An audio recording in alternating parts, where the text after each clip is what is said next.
Jésus, quand il se déplace du ciel pour venir ici, c'est pour accomplir l'œuvre de la gloire. Amen. Amen. Amen. Sachez qu'aujourd'hui encore, il va toucher ta vie. Amen. Amen. Amen. Je vous souhaite à nous tous un super mois de novembre qui a commencé il y a 5 jours. Mais peut-être que tous ensemble, on ne sait pas encore. On veut vraiment que ce mois, l'avant-dernier de cette année, Dieu te fasse encore beaucoup de grâce. Qui t'amène encore vers des rochers que tu peux atteindre. Amen. Et que toutes tes attentes soient comblées. On a dit, il est capable d'accomplir sa promesse parce que c'est un Dieu fidèle. Amen. Amen. Le thème de notre message de ce premier dimanche, de ce 11e mois, c'est quelle est la bonne réaction que tout enfant de Dieu doit avoir face aux attaques de notre ennemi. Amen. Amen. Quelle est la bonne réaction? Parce que dans ce monde où nous vivons, tu auras des attaques. Tu auras des difficultés. Tu auras des moments de souffrance. Mais quelle est la bonne réaction? Pourquoi nous devons apprendre cette bonne réaction? C'est parce que c'est dans ces moments-là où nous sommes faibles, ou bien où nous manifestons nos faiblesses, que nous subissons les attaques de l'ennemi. Amen. Les attaques que nous avons appelées dimanche passé, quoi? Ils viennent nous tenter pour nous dérouter de la voie de Dieu, pour nous pousser à la désobéissance, au mensonge, au vol, à toutes sortes d'actes qui nous privent alors de vivre la gloire de Dieu. Amen. Pierre dit, il rôde comme un lion. C'est ce qu'il dit, n'est-ce pas? Rôder, ça veut dire qu'il tourne tout autour de nous. Parce qu'il ne peut pas, en Christ, il n'y a pas accès. Il ne peut pas toucher, voilà pourquoi il rôde. Il a un projet maléfique. Jean dit voler, égorger, détruire. Mais il attend nos moments de faiblesse. Il attend lorsque nous manifestons nos faiblesses. Parce que chacun d'entre nous ici a des faiblesses. Chacun d'entre nous ici traverse des périodes de faiblesse, des déserts. Vous savez que le diable a su avoir des millions de gens, sauf quelques. Alors qu'ils étaient tous en train de partir vers Canaan, beaucoup ont succombé à cause de tant de faiblesse. Amen. Jésus dit dans sa parole, dans le livre de Hébreux, chapitre 4, verset 15e, Jésus le Christ, notre souverain sacrificateur, fut tenté en toutes choses. Bien aimé, savez-vous que lorsque Jésus a vécu ici, il n'y a pas que la tentation dans le désert. Il a été exposé à toutes les situations où lui aussi pouvait peut-être désobéir. Il a été, parce que c'est la parole qui est dit, il a été tenté en toute occasion, en toutes circonstances, mais il n'a pas fléchi. Amen. Alors nous devons marcher sur les traces de Jésus. Comment a-t-il réagi? Nous avons parlé les dimanches passés pour définir c'est quoi alors la tentation. Sur ce moment-là, les attaques, les flèches, le moment où nous sommes faibles, fragiles, le moment où nous manquons de choses, le moment où nous subissons des circonstances terribles dans la vie. Il y a la bonne réaction. Pourquoi? Parce que Jésus dit quoi? Celui qui m'a envoyé est toujours avec moi. Il ne m'abandonne jamais. Pourquoi? Parce que lorsque je suis parti, je fais toujours sa volonté. Imaginez-vous que dans le jardin, ça n'a pas été facile. Mais il dit toutefois, je ne sais pas, peur du diable. Je ne sais pas. Dans le désert, le diable a tout fait. Il a échoué. Et il rôde tout autour de nous ici. Ça nous, dans nos moments de faiblesse, ou lorsque nous manifestons nos faiblesses. Il y a les moments de faiblesse et il y a les faiblesses que chacun d'entre vous ici a. C'est quoi une faiblesse? Une faiblesse, c'est lorsque quelqu'un aime tellement l'argent. L'argent peut te pousser au péché. Une faiblesse, c'est quelqu'un, par exemple, qui, lorsqu'il a faim, lui peut faire des dégâts. Une faiblesse, c'est quelqu'un qui, lorsqu'il pique une colère, nous touche sur son corps. Non, il faut appeler l'ambulance. Une petit problème comme ça, vous deviez tout rouge. C'est une faiblesse. Mais ces moments-là, nous devons savoir les gérer. Nous devons savoir contrôler. La Bible, il est écrit, Jacques 4, je pense, la soeur Chéfie l'a signalé dans la veille. Jacques 4, verset 7-8, il dit, soumettez-vous à Dieu et résistez quoi? Au diable. C'est quoi cette soumission à Dieu? C'est quoi? C'est bien bon, tout ça, ces mots-là, ce sont des boîtes fermées. Qu'y a-t-il dedans? C'est quoi résister au diable? Pierre lui-même, quand il nous dit, il rôde là, il ajoute pour dire, il dit, résistez-lui avec une foi ferme. C'est quoi ça, la foi ferme? Amen. C'est quoi ça dans la vie de tous les jours? Lorsque toi, tu es seul, tu traverses ces moments-là. Je suis dit à ses intimes des intimes. Il avait 12 apôtres lorsqu'il a fait son ministère de 3 ans. Il y a des choses où il a agi avec les 12.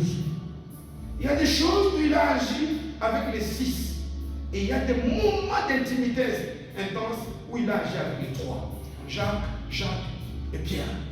Comme à la montagne de transfiguration. Mais regarde, il prend ces gens-là. Le jour où il devait aller passer à la passion, il donne. Il dit quoi? Veillez et priez afin que vous ne puissiez pas chuter, tomber dans la tentation. C'est quoi ça, veiller? Comment veiller? Comment être en alerte? Comment être au contrôle de nous-mêmes? Nous allons donc voir alors quelle est la bonne réaction? Comment réagir? Non pas selon moi, selon ce que la parole dit. Alors nous allons d'abord donc lire un passage dans l'évangile selon saint Matthieu. Vous avez vu, on avait réveillé 6 jeunes gens. Quand on parle de Daniel là, ce n'était pas des vieux, c'est des jeunes. Ce que Daniel a connu, c'est pire que ce que toi tu connais. Lui, il n'a pas succombé. Pourquoi moi aussi je ne dois pas succomber? Amen. Matthieu 13e chapitre, nous allons lire une parabole, la deuxième d'ailleurs, qui commence à partir du verset 24e. Matthieu 13e chapitre, nous lisons la parole de Dieu à partir du verset 24e. Et il est écrit ceci dans la parole de Dieu que j'ai lu au nom de Jésus. Il leur proposa une autre parabole. Parce qu'il vient de leur proposer une qui précède.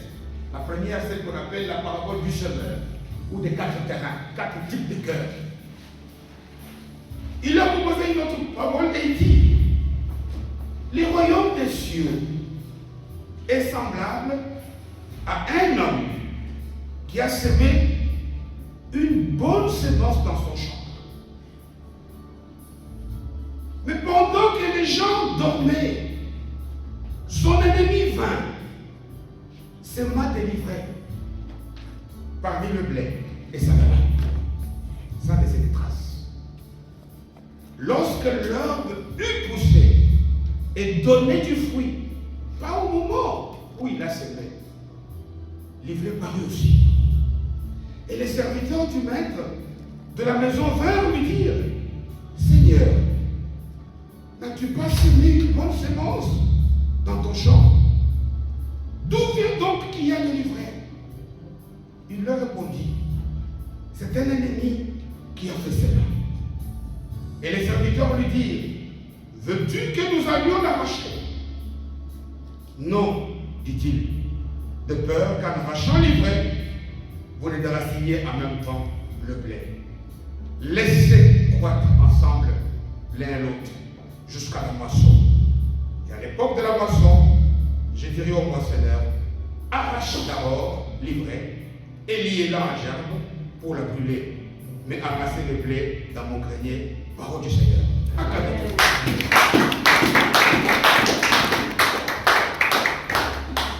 Amen.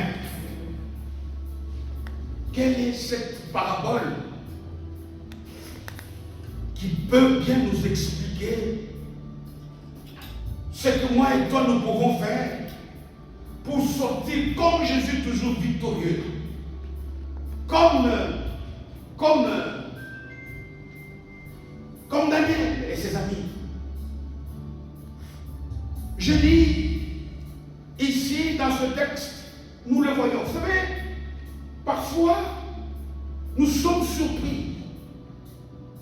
Nous sommes surpris de constater, mais je pense que je l'ai déjà raconté ici, il y a un ami intime à moi qui a des difficultés, il vient à l'église, il quitte, il vient, il fait 2 mois, il quitte. Parce qu'il dit, mais si Dieu est bon, mais pourquoi y a-t-il du mal? Pourquoi Dieu, lui qui a créé le cosmos avec beaucoup de planètes, pourquoi a-t-il précipité le diable sur terre? Amen. Tout ce que Dieu a fait est bon. Amen. Je ne veux pas répondre à cette interrogation. Mais je veux que chacun d'entre nous ici s'interroge. Qui est content lorsqu'il voit un incendie, brûler des gens, brûler des maisons? Lorsqu'il voit des ravages, que le feu, quand il y a un grand incendie, opère dans la vie des gens. Imaginez-vous si sur cette terre il n'y avait pas de feu. Tu peux aussi dire la même chose, pourquoi Dieu a-t-il fait le feu? Dieu n'a pas créé le diable, je le répète. Dieu a créé Lucifer. Dieu a créé Lucifer. Dieu n'a pas créé le mal. Jacques le dit, que personne, lorsqu'il est tenté par le mal, dise qu'il s'appelle Dieu. Amen. Personne, Dieu ne peut pas faire du mal. Et d'ailleurs, le mal, le père du mal, c'est l'ennemi. Amen. Nous avons vu le dimanche passé. On a vu tous que l'auteur du mal est dangereux. Jésus lui-même, qui est le Seigneur, quand il nous le présente, quand il nous communique son caractère, il dit comment? C'est le malin. Malin voudrait dire quelqu'un de très ingénieux, de très intelligent. Je le répète, lorsque le diable va venir à côté de toi, ça ne va pas être quelqu'un pour lequel tu vas te méfier. Non. Voilà pourquoi, quand il s'amène devant Adam et Ève, il est venu pour les séduire. Séduire, ça veut dire quoi? Quand on dit qu'on veut séduire quelqu'un, voilà pourquoi on dit la séduction. Séduire, c'est tout faire dans tes attitudes, dans ton comportement, pour que tu puisses atteindre le but que tu cherches. Amen. Quand une personne veut avoir une fiancée, on en a ici, elle doit tout faire, n'est-ce pas? Elle doit tout faire pour séduire. Si tu viens avec toi, tu te méchant, je te dis ça. Mais on doit dire la vérité. Jésus parle en parabole. Il doit aussi parler en parabole. Illustré avec des circonstances humaines. Pour qu'on se comprenne. C'est pas la seule. Dans la séduction, tout est beau, tout est rose. Voilà pourquoi la Bible nous dit les séducteurs. Ça voudrait dire que ne nous trompons pas. Nous avons ici un malin. Il ne peut pas nous atteindre, et je l'ai dit. Mais lorsque nous sommes dans des moments de faiblesse, nous sommes fâchés. Et il a fait tomber des héros. Il est écrit dans le 2e livre de Samuel, chapitre 11e. Quelqu'un comme David, l'homme selon le cœur de Dieu, l'homme qui est devenu roi rien que par le miracle de Dieu. Parce qu'il n'était pas de la lignée royale, c'était la lignée de Saül. Il n'était même pas l'aîné de cette lignée. Il est devenu. Mais il est écrit dans la Bible qu'au moment où tout le monde devait être au front, lui est resté. Et c'est alors qu'il a succombé avec la femme de son officier. Amen. moment de faiblesse. Le diable, beaucoup nous l'ignorons ici. Ephésiens 4, 6, 12 nous signale que notre combat n'est pas contre la chair et les sangs, mais c'est contre les gens. Regarde, il vient ici, il s'aime livrer, il laisse pas les traces. Quand on voit les traces, c'est déjà trop tard. Amen. Quand il pose ses actes, il choisit toujours le bon moment. Il pose toujours le bon geste. Il est rusé, il est astucieux. Et ça, ce n'est pas moi qui l'ai dit, ce n'est même pas une analyse d'homme, c'est le Christ lui-même, c'est la parole qui le dit. C'est comme ça qu'il agit. Parfois, nous avons des problèmes entre nous humains. Non. J'ai toujours donné cette période, cet exemple de Pierre. Matthieu 16. Il vient de recevoir le Saint-Esprit, utilisé par le Saint-Esprit, il donne la révélation que Jésus est Christ. Mais parce qu'il a appris que Jésus va mourir, les émotions prennent place, les sentiments. Il aime tellement Jésus, automatiquement, au moment de faiblesse, le diable ne lui parle pas sa bouche. Et Jésus dit, arrête-moi Satan. Jésus ne voit pas à ce moment-là Pierre, il voit l'esprit qui est à Pierre. Amen. Nous regardons trop aux hommes. Le diable agit. Il y a parfois des choses physiques. Tu vas dire, oui, mais parce que quand tu dis ça, moi ce qui m'arrive, c'est ça. Est-ce que vous vous imaginez Job, quand on lit ces livres-là, quand on lit les livres, on ne voit pas nulle part, on dit que lui savait que c'est le diable. C'est nous parce qu'on a les Écritures. Où on voit que cet homme a connu la maladie. Peut-être qu'il est allé chez les médecins. À leur époque, je ne sais pas s'il y avait des féticheurs. Il a pris le feu de fer. On ne sait pas ce qui se passait à l'époque de Job. Rien. Il a changé de médecin. C'est le médecin qui est compétent. Le médecin n'est pas incompétent. Les choses se font sur le plan spirituel. Amen. Les choses se font sur un autre plan. Il a perdu des enfants. Il a peut-être été séparé de toute sa famille. Ma famille sont des sorciers. Comment on a tué des enfants comme ça? On a tué mes bêtes. Il a vu les Sabéens venir détruire ses champs. Le combat était sur le plan spirituel. Amen. Le monde du diable agit et donne des choses physiques dans nos vies ici. Et il n'y a pas que dans l'ancienne alliance. Regardez, je pense dans l'évangile selon Saint Matthieu ici, on nous parle de cette femme qui était courbée. Qui l'avait courbée? Sur le diable. Il y a des manifestations, tout ce que tu vis du mal.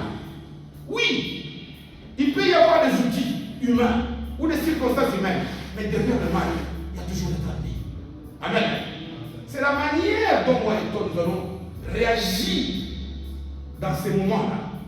C'est cette réaction-là qui fait que nous aussi, comme Jésus, on peut dire, c'est lui dont je suis le Fils, est toujours avec moi. Il ne m'abandonne jamais parce que je fais toujours sa volonté. Quand on utilise le truc toujours, ça veut dire dans les bons moments comme dans les mauvais moments. Et nous le voyons dans ce passage qu'on vient de lire ici. Je suis rencontre, nous sommes ici, quand on lit, au bord de ce qu'on appelle la mer de Galilée. La mer de Galilée a dans la Bible ici plusieurs noms. On appelle parfois la mer de Tibériade, lac de Génézareth. Si les miracles de Jésus qui sont cités dans la Bible, plus de 80% se sont déroulés tout autour de ce lac. Ce n'est pas un hasard. Ce n'est pas un hasard. Parce que si tu regardes aussi ce qui s'est fait autour de ces lacs, tu verras pourquoi. Parce que, vous savez, les miracles, j'ai toujours dit ça. Ça, c'est Jacques. On a lu le passage. Je crois que je parle avec le frère Roger. Quand il dit, voici les miracles qui vont accompagner. Nous, les chrétiens, on ne doit pas chercher les miracles doivent nous suivre. Pourquoi? Parce que lorsque tu regardes, lorsque Jésus a eu les disciples, c'est au bord de ce lac. Amen. Quand il est venu et qu'il a vu les Pierre et André qui étaient en train de pécher, venez sur le bord. Amen. Lorsque Jésus voulait prêcher, c'était au bord. Vous vous souvenez les jours où il a fait le miracle de multiplication? C'était au bord de ce lac. Si tu fais ta vie, tu fais la vie dans ta famille, tu fais dans ton environnement un lieu comme l'atmosphère du lac de Tibériade, les miracles vont te suivre. Amen. C'est quoi? Parce que chaque fois que Jésus est tout autour des miracles, soit c'est pour faire des disciples, ou soit c'est pour donner la parole. Si partout tu es toujours avec la parole. Si partout tu es, la parole que tu as fait que des gens puissent aimer Dieu, les miracles vont te suivre. Amen. Tous les miracles, quand vous apprenez que Pierre a marché sur l'eau, c'est sur cet eau. Jésus a marché sur l'eau. Jésus a marché sur l'eau, c'est un bateau. C'est là. Quand il a calmé la tempête, c'est là. Pourquoi je l'ai dit? Ça n'a peut-être rien à voir avec notre message, mais c'est quelque chose de très important. Tu veux un miracle? Soit un lieu où la parole. Vous savez que lorsque Jésus était au bout de ces lacs, les pêcheurs lui prêtaient des barques. Et les foules débarquaient. Les foules débarquaient, pourquoi? Parce qu'ils ont vu les miracles. Voilà pourquoi chaque fois qu'il est au bord de ce lac, il y avait des choses. Alors Jésus est au bord du lac, entouré de ses apôtres. Et comme toujours, comme les bruits étaient partis, il y avait beaucoup de miracles qui s'opéraient là-bas. Il y a des foules nombreuses. Il n'y a plus maintenant là, une barque, un bateau, il est allé pour essayer d'enseigner des gens comment ça se passe dans le royaume des cieux ou le royaume de Dieu. C'est-à-dire que quand on parle du royaume de Dieu, je l'ai déjà expliqué à d'autres occasions, mais on peut toujours répéter, ce n'est pas un royaume physique comme nous ici on est en Belgique. Au fait, c'est un royaume spirituel qui n'a pas de territoire. Mais pour le roi, c'est qui? C'est Jésus. Amen. C'est une vie où Jésus règne. Une église où Jésus règne. Une famille où Jésus règne. Alors il explique aux gens, en prenant un exemple de la vie courante, comment ça se passe dans le royaume des cieux. J'ai dit ici tantôt qu'il a commencé par parler des types d'états de cœur qu'on trouve au sein des gens. Quand il parle du Seigneur. Et ici, il prend l'exemple d'un homme. Il dit un homme a un bon projet. Il veut faire un champ. Pas n'importe quel champ. Ce n'est pas un champ de chambre. Non. Ce n'est pas un champ de cacahuètes. Non. Parce qu'on peut vivre sans cacahuètes. Amen. On peut vivre sans pommes. Mais lui, il veut faire un champ de blé. Parce que le blé, c'est le foufou. C'est la nourriture. C'est un champ où quand tu peux tout perdre, mais quand tu manges, tu auras au moins la santé. Amen. Regardez aujourd'hui, même dans des pays comme au Congo, où parfois on consomme du maïs, du manioc, maintenant le blé est mondial. Du pain, tout ça, la plupart des choses, on fait du. Il veut quel bon projet? Il veut nourrir les gens. Un champ, ça ne se fait pas du jour au lendemain. Un champ, il faut d'abord chercher un terrain. Payer l'argent. Travailler le terrain pour le rendre. Il fait beaucoup de sacrifices. Parce qu'un champ, tu ne vas pas l'acheter, comment dirais-je, un terrain prêt à être fait comme champ. Non. Il a travaillé. Il a investi son temps, son énergie, ses moyens. Il a un beau projet. Et il a tout mis en œuvre pour pouvoir avoir du blé. Parce qu'il n'a pas choisi n'importe quelle semence. Est-ce que nous avons choisi? Est-ce que nous pouvons le lire? Il a choisi, au verset 24, un homme qui a semé une bonne semence. Une bonne. On n'a même pas dit qu'on a pris la semence de blé. On ne peut pas l'accuser peut-être qu'il avait. Il a pris une bonne semence. Il s'est donné. Il s'est donné un bon projet. Et il a pris toutes les précautions. Tout le monde qui était là, tous ces travailleurs, ces serviteurs, ils ont fait tous les efforts qu'il a fait. Il a mis. Et puis tout le monde attend. Mais on nous dit qu'à un moment donné, lorsque les fruits commencent à venir, on voit du mauvais fruit à côté du bon fruit. Combien de fois on n'a pas vu cette histoire? Où quelqu'un était en très bonne santé. Hier, tu l'as vu, tu dis, oh, mais hier j'étais avec lui, il était bien. Combien de fois nous avons vu ça, parfois dans des familles? Ils étaient tout le temps comme deux jumeaux. Et puis,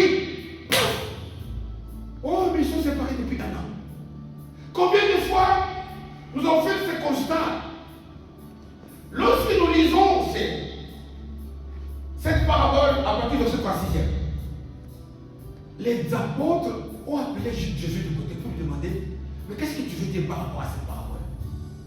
Il leur dira, Jésus, que l'homme qui cultive le champ, c'est qui? C'est moi.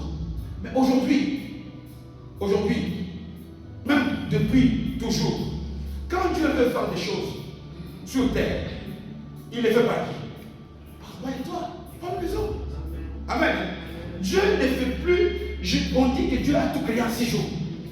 Et il a créé toutes les créatures avec leur sémence.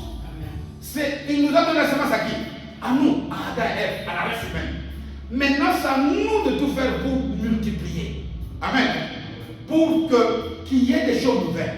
Dieu a un bon projet. Quel est ce projet-là? Verset 29, Jérémie 29, 11. Le projet que nous puissions être dans la paix, dans le bonheur, etc. Mais ces projets-là, c'est lui qui a la place de Jésus aujourd'hui dans cette église. C'est moi et toi. Dieu nous parle, mais c'est moi qui parle. Amen. Dieu veut.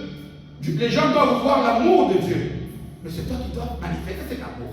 Voilà pourquoi il dit dans Matthieu 5e chapitre que votre lumière fasse quoi?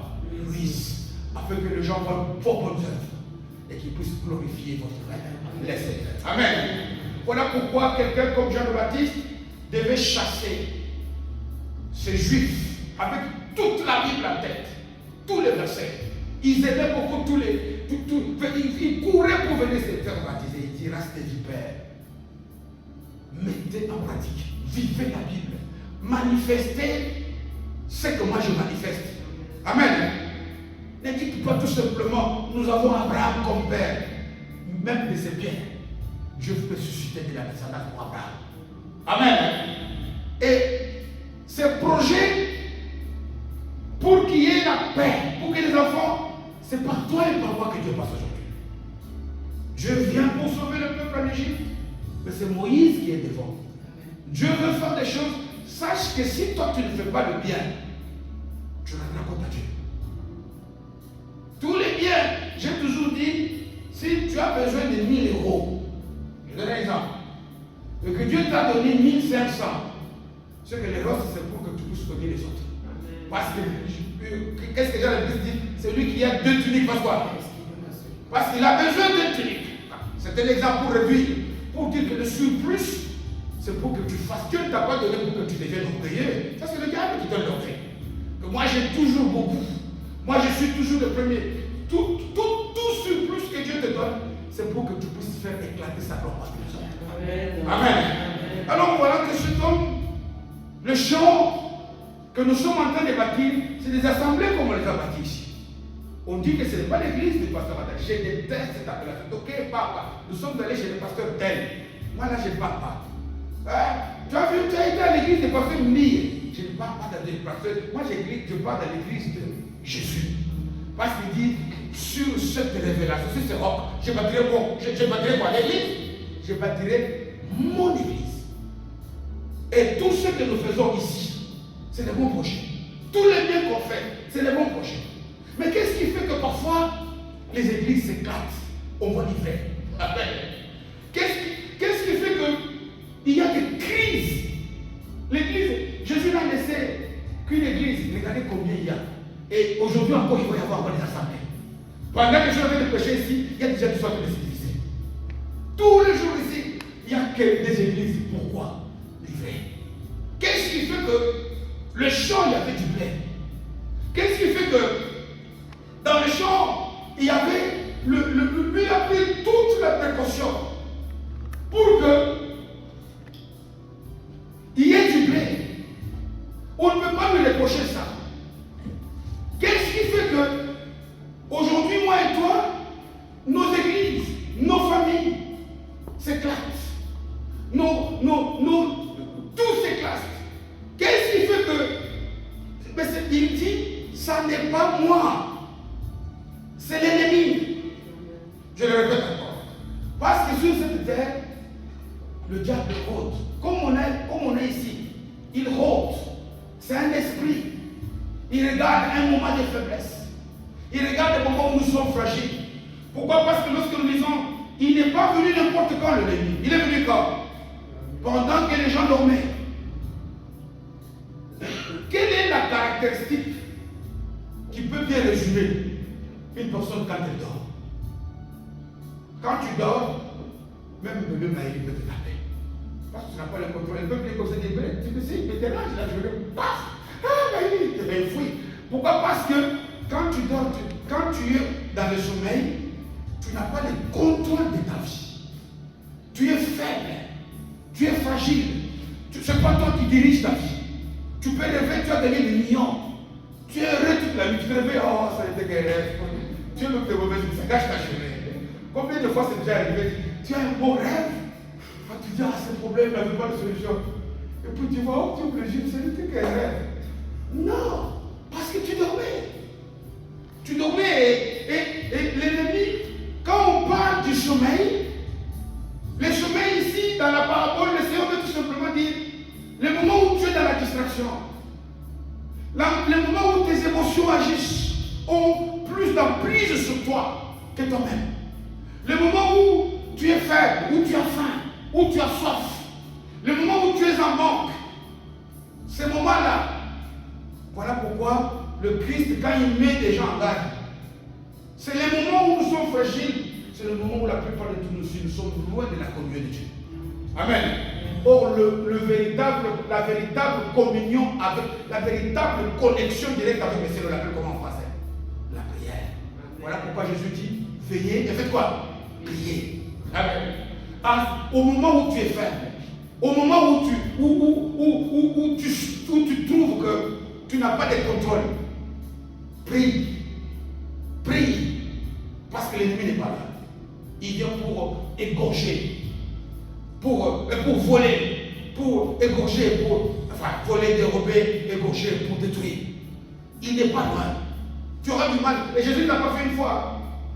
Quand il a trouvé ces gens-là, il leur a dit, les sommeils là, eux ils dormaient physiquement. Mais parlons du sommeil ici, en termes spirituels, qui sont les moments où moi et toi nous sommes fragiles, où nous traversons le désert, où le mal se couche à nos pieds, où par exemple, quelqu'un comme Caïn est capable de tuer son propre frère. Il était fragile. Il était fragile. Mais qu'est-ce qui fait que dans ces moments-là, il y a des gens comme Joseph, jeunes, qui tiennent. Comme Daniel et ses amis, eux qui tiennent. Quand tu tiens, le passage qu'on a lu là, ce n'est pas une parabole. Non, une parabole c'est une histoire inventée. Ça c'est une histoire vécue. Les gens qui ont étudié le cours d'histoire, on a étudié ce roi-là, Nabucodonosor. Dans les cours d'histoire, il a vécu à Babylone. Il y a eu des moments où ce côté-là, où il y a eu ce qu'on appelait, je crois, en deuxième série ou quoi, l'apogée de la Babylone. Ils étaient au sommet. Ils étaient comme les États-Unis à l'époque. Ils ont vécu ces gens-là. Ces gens-là étaient capables, eux, de résister au roi. Je vous dis la vérité. Je ne dis pas essayer de résister au roi par impolitesse ou par insoumission. Non. Si ce que le roi dit te pousse à désobéir à Dieu, va en prison. Amen. Si ce que la loi des hommes te dit te pousse, tu n'iras pas en prison.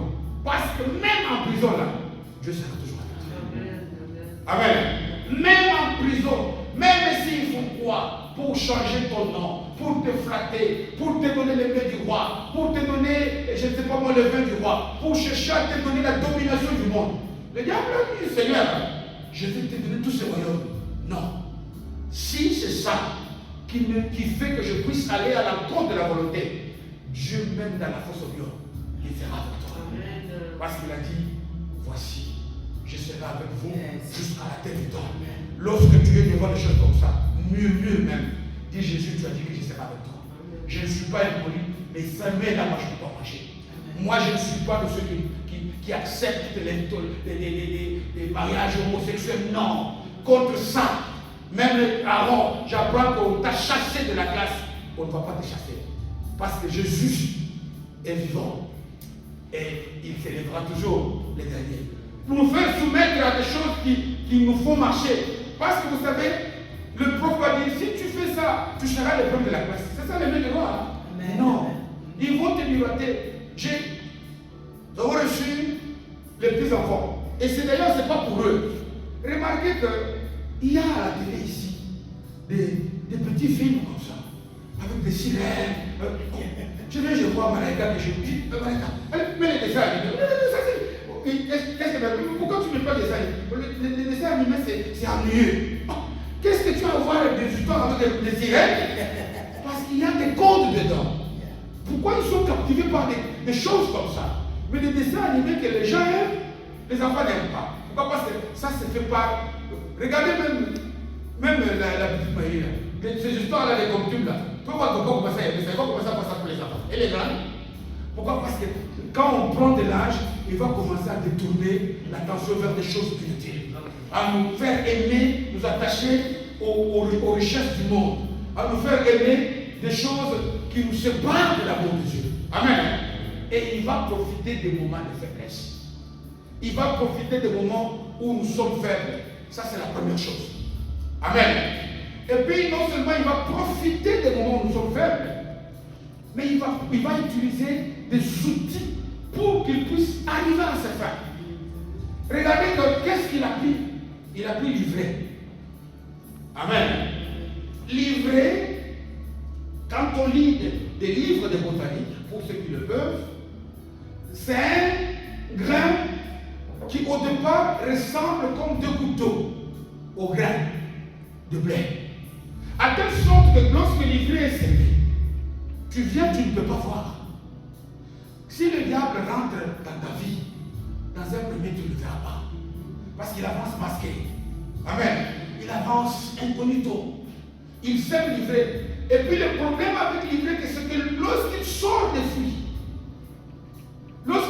fruits, il paraît que ces grains-là dispensent une poudre qui rend tout ce qui est tout autour amer.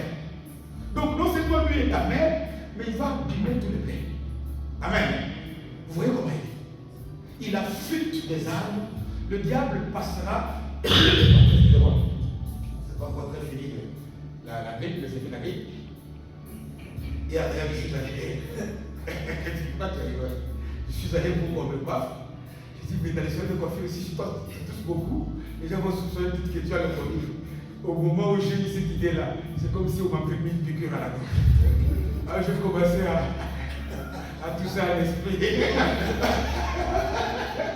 Amen. Donc c'est un peu pour le temps, mais c'est pour dire que c'est pas facile à vivre. Alors je disais que l'ivraie, et il passera par des moyens où il devient indétectable. Il va passer les moments, il va attendre. Vous savez, une des grandes qualités, mais qu'il utilise pour le mal. Le diable, s'il faut attendre 10 000 ans, lui va attendre. Parce que regardez nous, la réaction de nous, les humains. Ils ont détecté le mal, n'est-ce pas? Qu'est-ce qu'ils disent au maître? Est-ce qu'on peut aller enlever maintenant? Nous, on veut des solutions micro-ondes. Hein? Tout de suite. Nous, on veut avoir tout de suite. Non. Bien aimé. Nous, on va. Lorsque tu es devant un problème, connecte-toi au ciel. Amen. Veillez et faites quoi? Priez. Parce qu'en allant vite, qu'est-ce que ces gens allaient faire? Ils allaient soit aggraver les problèmes, ou soit détruire aussi le blé. Résoudre un problème, ce n'est pas aggraver ou en créer un autre. N'avez-vous jamais vu qu'aujourd'hui, parfois on croit donner la solution à un problème, mais tout ce qu'on a fait, c'est qu'on a déplacé le problème. N'avez-vous jamais vu que si on ne s'y prend pas bien de la manière de Dieu, qui dit laissez croître. Bien aimé, Dieu sait pourquoi le mal est d'accord avec nous sur cette terre. Dieu sait, je ne dis pas, il ne me l'a pas donné.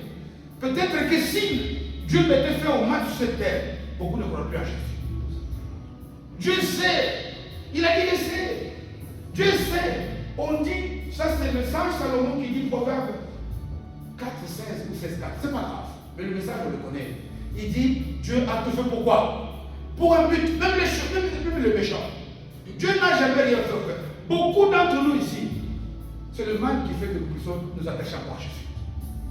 Dieu sait.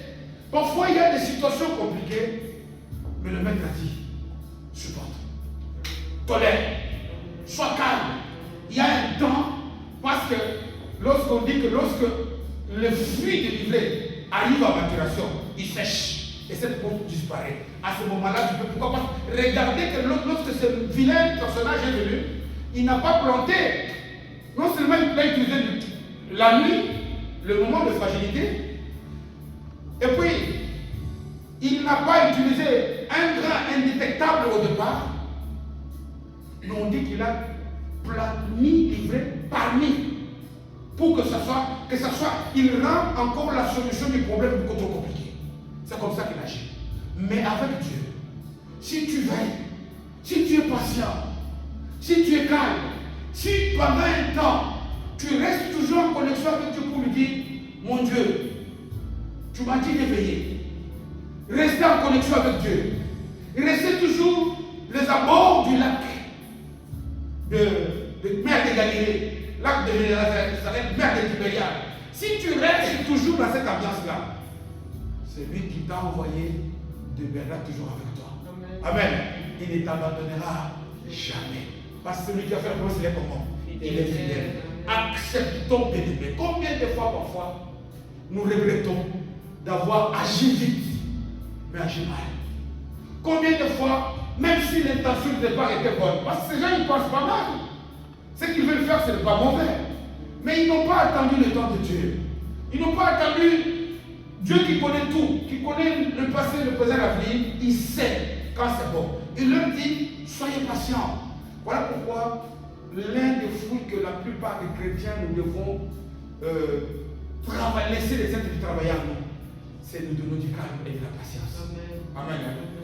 On dit que c'est dans le calme et la patience que viendra votre salut. Nous agissons trop à chaud. Les intentions peuvent être bonnes.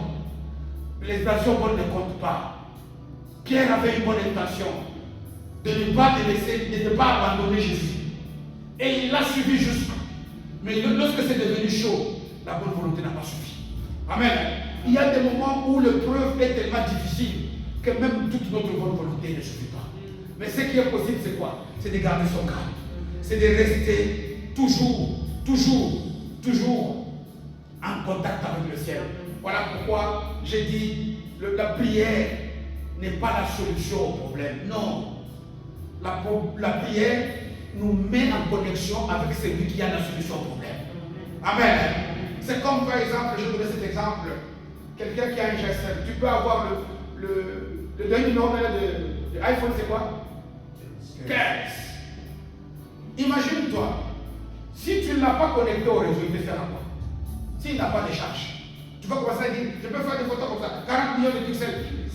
La prière, c'est le câble qui nous donne du gaz, qui nous donne alors que le potentiel, que celui qui a mis des options à nous puisse agir. Et nous serons dans la bonne prière. Et c'est par là que je t'ai mis le message. Lorsque nous soignons l'entourage que nous avons. Amen. Parce que la plupart des fois, lorsque nous sommes dans des moments de fragilité, lorsque nous traversons des difficultés, nous allons aller confier à quelqu'un. Nous allons aller dire à quelqu'un. Nous allons aller communiquer. Mais combien de fois parfois, les personnes à qui on communique les histoires nous rendent encore plus pires que lorsque sont en train. Tu vois quelqu'un, telle personne m'a trahi, ce qu'il te dit, tu dis, mais tu as raison. Tu vois ce que toi tu as fait pour cette personne-là, c'est comme ça qu'il te traite. Il te plaît encore de connaître parler. Voilà pourquoi on dit, nous devons soigner. Un bon entourage est un entourage qui cherche la paix. Amen. Qui sait que l'autre là a mal agi, mais il sait que tu es fragile, tu es sur les émotions. Il cherche d'abord le calme dans ton cœur. Il te donne la paix. Il cherche à faire que tu puisses dominer la situation. Pourquoi? Parce qu'on dit que les ténèbres ne régnent pas tout à toujours. Il y aura un moment où tu vas retrouver le calme. Et dans ce moment-là, c'est à ce moment-là que tu vas réfléchir, tu vas raisonner, et tout ce que tu fais donnera le fruit. Amen. C'est que Daniel, c'est que ses amis, c'est que Joseph, c'est que Paul, c'est que tous ceux qui ont fait, ils ont été calmes, ils ont laissé Jésus agir. Celui qui a fait la promesse, il est fidèle. Merci.